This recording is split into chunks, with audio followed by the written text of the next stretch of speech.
শ্বশুরবাড়িতে সংসার জীবনে এই ৬টা বছর আমি তাদের কাছ থেকে কখনো ভালো ব্যবহার পাইনি। সকাল থেকে রাত অবধি খেটে যাওয়া এই ৬টা বছর আজ মনে হচ্ছে বৃথা। আসসালামু আলাইকুম।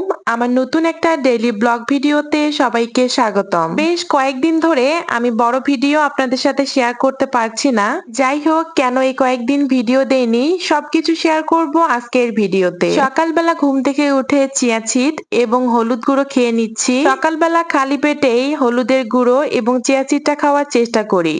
এরপর সকালের নাস্তা শেষ করেই চলে আসলাম দুপুরে রান্না করতে। আজকে দুপুরের রান্নার আয়োজনে ছিল চাল কুমড়া ভাজি এবং পটল ভাজি আর সাথে মাছ।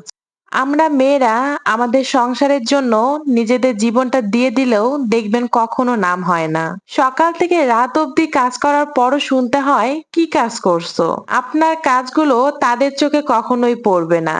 যাই হোক, আমার মনে হয় প্রত্যেকটা মেয়ের নিজে স্বাবলম্বী হওয়া উচিত। নিজের বলতে কিছু একটা থাকা উচিত। যাই হোক, এইদিকে কাটা বাছা সব করে নিচ্ছি। আর আমার রান্নার শুরুর আগে সবকিছু রেডি করে রাখলে আমার কাছে রান্নাটা বেশ সহজ মনে হয়। পটল ভাজি করব, তাই পটলগুলোতে হলুদ মরিচ মেখে রেখেছি। হঠাৎ করে এই সময় আকাশ এমন কালো মেঘে ছেয়ে যায়, তখনই মনে হলো ছাদের মধ্যে কাপড় শুকাতে দিয়েছি। এরপর তাড়াহুড়ো করে ছাদে গেলাম। যাই হোক, বেশ কয়েকদিন ধরে আমি বড় ভিডিও দিতে পারছি না। আমার সামনে ফাইনাল এক্সাম থাকার কারণে আমি আর রেগুলার বড় ভিডিও আপলোড করতে পারছি না। ইনশাআল্লাহ তারপরও চেষ্টা করছি তোমাদের সাথে ভিডিওগুলো শেয়ার করার জন্য। এই তো বৃষ্টি হওয়ার পর আকাশটা বেশ এখনো মেঘলা। আর ছাদে আসলে আমি আমার শখের গাছগুলোর দিকে একটু তাকাই। এই তাকানোতে কি যে এক চোখের শান্তি, যা বলে বোঝানো যাবে না। যাই হোক, এরপর বাসায় চলে এসেছি, এসে খাওয়া দাওয়া করেছি এবং সন্ধ্যার দিকে তোমাদের ভাইয়া সহ একটু বাহিরে বের হয়েছি।